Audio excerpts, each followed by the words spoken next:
নমস্কার, আমি তিনাঞ্জন টিএসএন নিউজ আপনাদের স্বাগত। আমাদের বিশেষ অনুষ্ঠান তুমি বলবো আমি শুনবো, এতে আমরা কিছু বলি না, বলে সাধারণ মানুষ, জনগণ, জনপ্রতিনিধি আমাদের মধ্যে বার্তা পৌঁছে। আসানসোল মিউনিসিপাল কর্পোরেশন, দেখুন শুরুতেই বলি, আসানসোল মিউনিসিপাল কর্পোরেশনের বর্তমান মেয়র অথবা চেয়ারম্যান অথবা ডেপুটি মেয়র, তারা সবাই কিন্তু বলছেন যে তাদেরকে রেজিগনেশনের জন্য কোনো চাপ দেওয়া হচ্ছে না। তাদেরকে রেজিগনেশনের জন্য কোনো চাপ দেওয়া হচ্ছে না, কাজ করতে কোথাও বাধা দেওয়া হচ্ছে না। অর্থাৎ বিজেপির পক্ষ থেকে এরকম কোনো প্রেশার নেই, এমনটা তারা কিন্তু কদিন আগেও বলেছে। কিন্তু বিষয়টা হচ্ছে যে আসানসোল মিউনিসিপাল কর্পোরেশনের বর্তমান মেয়র বিধান উপাধ্যায়, কিন্তু সেই চেয়ারের জন্য আরেকটা প্রজেক্ট করা হচ্ছে চ্যাটার্জি বাবু বলে কাউকে। ভাবতে পারেন, চ্যাটার্জি বাবু বলে কাউকে প্রজেক্ট করা হচ্ছে। কেন বলছে কথা? একেবারে তৈরি বেশ কিছু নেতানেত্রী যারা একেবারে নিত্যদিন মিটিং করছে, বিধান উপাধ্যায় যদি রেজিগনেশন দেয় তাহলে চ্যাটার্জি বাবুকে মেয়র করা যেতে পারে। আমি আপনাকে বলি, বার্নপুরের দিক থেকে প্রায় 18 জন, কুলটির দিক থেকে প্রায় 16 জন, যিনি এইটা অপারেট করছেন, এই যে মিটিং চ্যাটার্জি বাবুকে মেয়র করার, যদি বিধান উপাধ্যায় রেজিগনেশন দেয়, পুরোটাই চুপি চুপি হচ্ছে। তিনি একজন মহিলা নেত্রী এবং তার 5 থেকে 6 জন, আরও এদিক ওদিক করে 16-17 জন, এরকম একটা হিসেব তারা করে ফেলছে। এবং রীতিমতো মিটিং হচ্ছে, যদি বিধান উপাধ্যায় রেজিগনেশন দেন, যদি তিনি রিজাইন করেন, তাহলে 2027 পর্যন্ত এখনও কিন্তু কর্পোরেশনটা আছে, যেহেতু বিজেপির পক্ষ থেকে কোনো চাপ নেই, কোনো প্রেশার নেই। অর্থাৎ সেই জায়গায় চ্যাটার্জি বাবুকে মেয়র করে দেওয়া হবে, এমন একটা গ্রুপ তৈরি হয়েছে, সূত্রের খবর। মিটিং হচ্ছে আসানসোলের 4 পয়েন্টের কাছে কোথাও, এবং বেশ কয়েকটা মিটিং হয়েছে, এটা গোপন সূত্রের খবর। এবং সেখানে যোগদানও করছে কাউন্সিলররা, মিটিংও হচ্ছে। মাত্র কদিন আগেই আসানসোলের শুভম পার্কে শুভম ম্যারেজ হল যেটা, সেখানে মিটিং হলো যে বড় চেয়ারম্যানদের কী সুবিধা হচ্ছে, অসুবিধা হচ্ছে। মেয়র ছিলেন, চেয়ারম্যান ছিলেন, ডেপুটি মেয়রও ছিলেন, এবং তার সঙ্গে আরও কিছু কাউন্সিলর এমআইসিরাও ছিল। এবং সেখানেও কিন্তু সেই মহিলা নেত্রী উপস্থিত ছিলেন।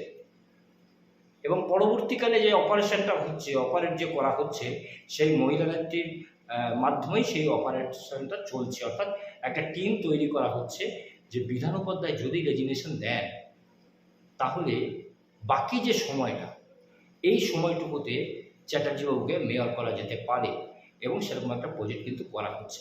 এই ভয়ঙ্কর খবর এবং সূত্রের খবর আমরা আপনাদের জানাচ্ছি। এবং কেউই চায় না, বিজেপি যেমন চাইছে না, হয়তো আপনিও চাইছেন না, আমিও চাইছি না। রাজনীতিতে সব কিছুই সম্ভব। যদি বিধান উপাধ্যায় রেজিগনেশন না দেন তাহলে তো ঠিকই আছে, যদি তিনি রেজিগনেশন দেন তাহলে কিন্তু তারই লোকজনেরা আরেকজনকে প্রজেক্ট করে রেখেছে, একদম এটাই খবর উঠে আসছে, এবং শিল্পাঞ্চলের বিভিন্ন জায়গায় আলোচনাটাও হচ্ছে।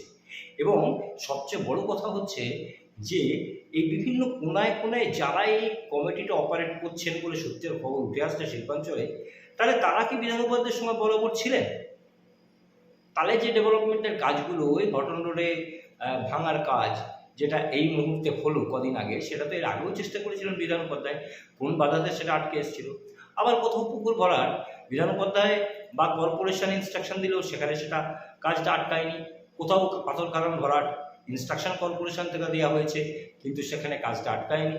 অর্থাৎ বেশ কিছু অনৈতিক কাজ, বেশ কিছু দুর্নীতিযুক্ত কাজ কর্পোরেশন থেকে চিঠি করার পরেও সেগুলো চলেছে।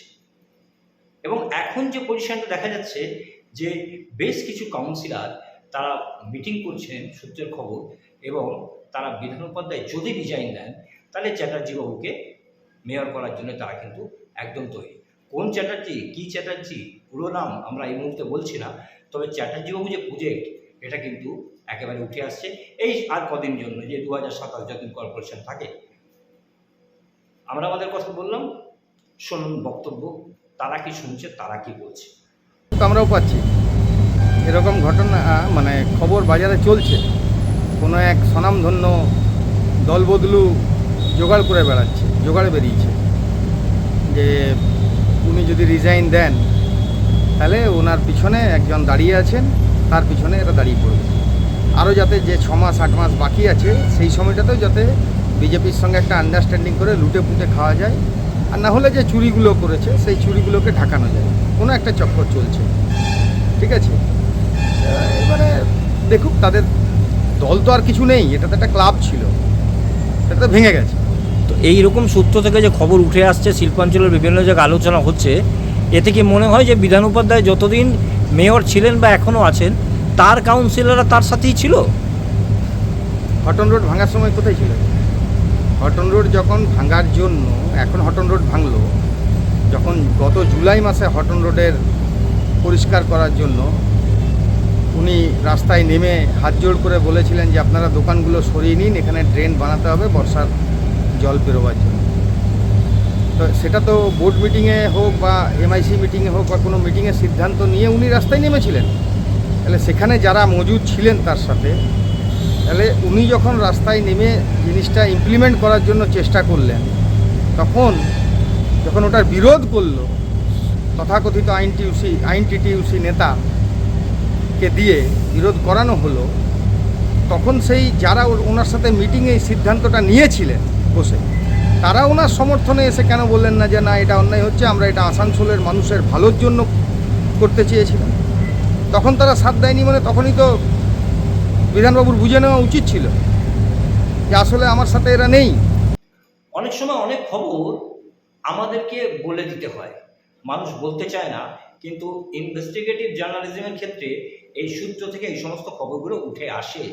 এবং দেখুন, নির্বাচনের আগে আমরা যে রেজাল্ট হবে যতটা বলেছিলাম, অন্তত 80% আমরা মিলিয়ে দিয়েছিলাম। তারপর আমরা যেটা বলেছিলাম যে সেতু নির্মাণ অবৈধ, সেই সেতু নির্মাণ স্বীকার হলো, হ্যাঁ সেটা অবৈধ। তারপর আমরা বলেছিলাম নিশ্চিন্তায় পুকুর ভরাট করে নির্মাণ হচ্ছে অবৈধ, এবং সেটাও কিন্তু স্বীকার করা হলো যে অবৈধ, এবং সে কাজটা বন্ধ হয়ে গেছে। এবং এখনও আমরা যেটা বলছি সূত্র থেকে খবর, কিছু না কিছু এভিডেন্স, কিছু না কিছু ডকুমেন্টস অথবা মানুষের কথাবার্তা, মানসিকতা, এইসব দিক থেকে শুনেই কিন্তু আমরা বিষয়টা জানালাম। এখন দেখা যাক বিধান উপাধ্যায় রেজিগনেশন দেবেন না দেবেন না, সেটা তার ব্যাপার, তার রাজনৈতিক জীবনের ব্যাপার, তার রাজনৈতিক উপরমহলে কারা আছেন তাদের ব্যাপার। কিন্তু রেজিগনেশন দিলে যে অপারেশনটা এই মুহূর্তে রেডি হয়েছে বা যে প্রজেক্টটা রেডি হয়েছে, সেই প্রজেক্টটা সফল হয় কিনা সেটা বলবো ভবিষ্যৎ। আমাদের বিশেষ অনুষ্ঠান তুমি বলবো আমি শুনবো যে পর্যন্তই। আবার দেখুন আগামীকাল।